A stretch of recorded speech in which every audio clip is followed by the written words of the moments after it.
I can make it through without crying. Ready? Mm-hmm.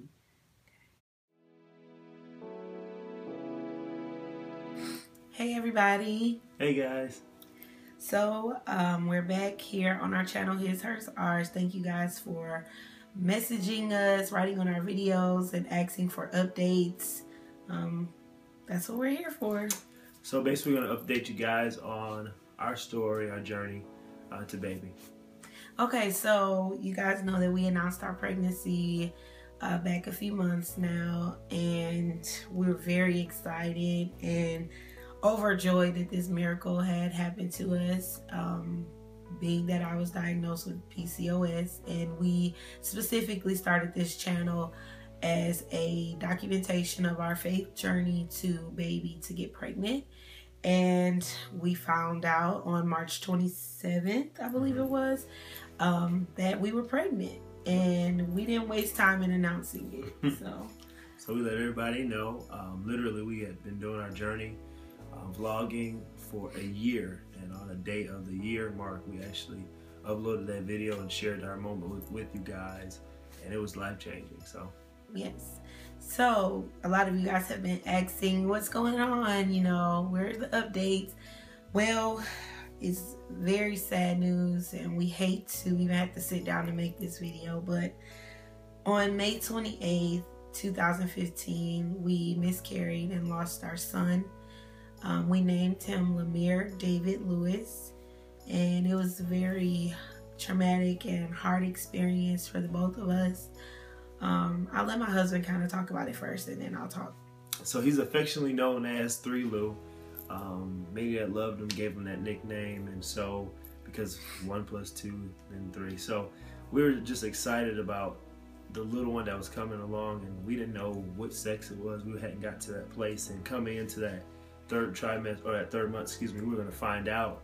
But little did we know we were actually about to lose our son. And basically, you guys just heard me say son. We found out he was a little boy. I called it. Mommy thought it might have been a little girl, but I knew it was going to be a little boy. And so it was very heartbroken. I was very heartbroken by it. My wife, when she had the miscarriage, it happened at our house, in our home, and many times she would bleed, and we had a lot of bleeding that happened, like going into like the 3rd month. But the doctor said that was okay. Sometimes people have those issues, and so she would check the toilet and make sure there was nothing in there. And for the first time, when I'd actually checked the toilet, when I pulled out what was in the toilet, it was my son, and that was so traumatic for me. I initially dealt with that issue right in that moment. I just was upset. I was furious. I was mad. I love God, and I know His promises are yes and amen, and I know what He said to us, but it just hurt. And we're just stronger now, but in that moment, it was just very, very hard. And some of my wife shared the moment that she had with just even going from there to the hospital was kind of really, really rough for her. So yeah, so like my husband was saying, I had experienced some bleeding around week 11, and I thought it was brought on by intercourse. I know this is a little TMI, but it's just our truth, and hopefully it helps someone else. But I had experienced a little bit of spotting, then it kind of picked up, and I had got some clotting, and I was very concerned. I went to the emergency room, and thank God I went to the emergency room, because we were able to see the baby. He was dancing around. He just seemed like everything was normal, and we got to hear the heartbeat for the first time, because my doctor was trying to make me wait till 12 weeks. So we got to hear the heartbeat. We were very excited, and everything seemed normal. And I went on to my next doctor appointment at 12 weeks. Still had some bleeding, but everything, she said, looks normal. And we thought, you know, everything would be fine. Well, little did we know, I think later that week, right going into 2 days before my 13th week, going into the 2nd trimester, that's when we miscarried that night. Every time I would have clotting, I would experience some pain. So I would just go to the bathroom, and the clotting would come down. But this particular time, I went to the bathroom, and I felt something rather large come out, and I didn't think it was a clot. And I called my husband in, and I said, honey, I don't know what that was, but it didn't feel like a clot. And so I had him to, you know, get something so he wouldn't have to put his hand in, and he reached in there, and it was our baby boy.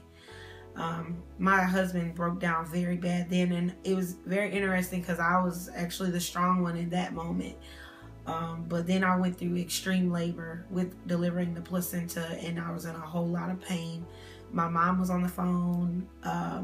Then we tried to call the ambulance. They were taking too long, so my husband drove me to the hospital, and he called his parents to update them, and it was a lot of pain, a lot of screaming, a lot of praying, it was just very traumatic. And then when we got to the hospital, they helped me to deliver the rest of the placenta, and they took out whatever they could get. It wasn't a DNC, but they helped to remove the rest and put me on medication so that everything else could come out. So yeah, it was very hard. It's hard to talk about. But the very last time that we seen our baby boy, this was him.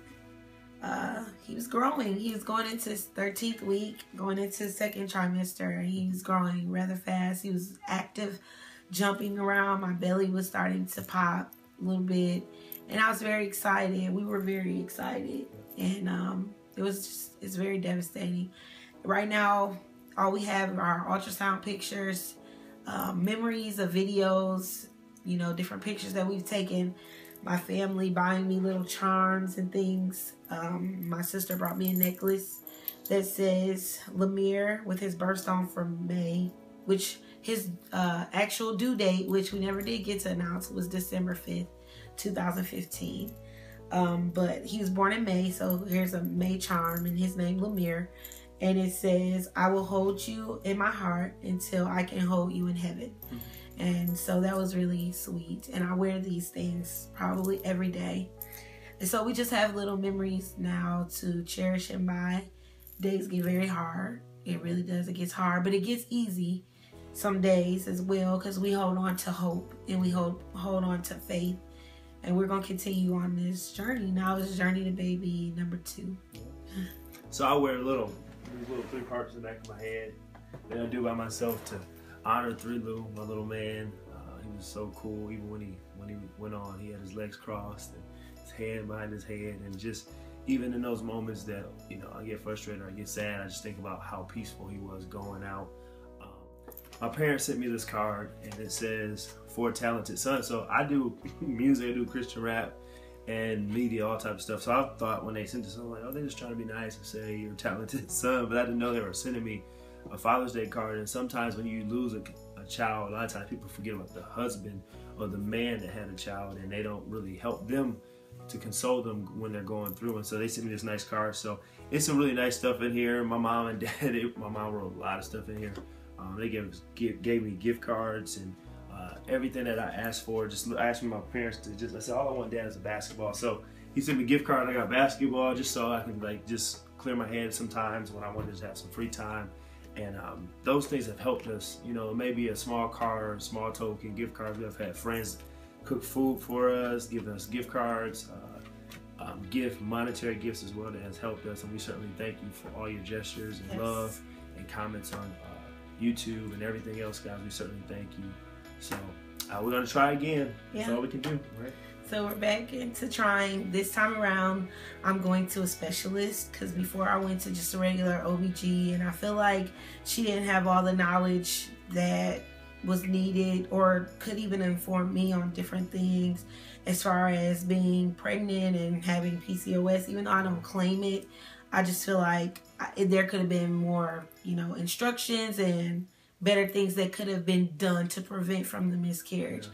But we don't live in a bitter place about it. We just move forward, and we're thankful that we found a specialist who's already run tests on me.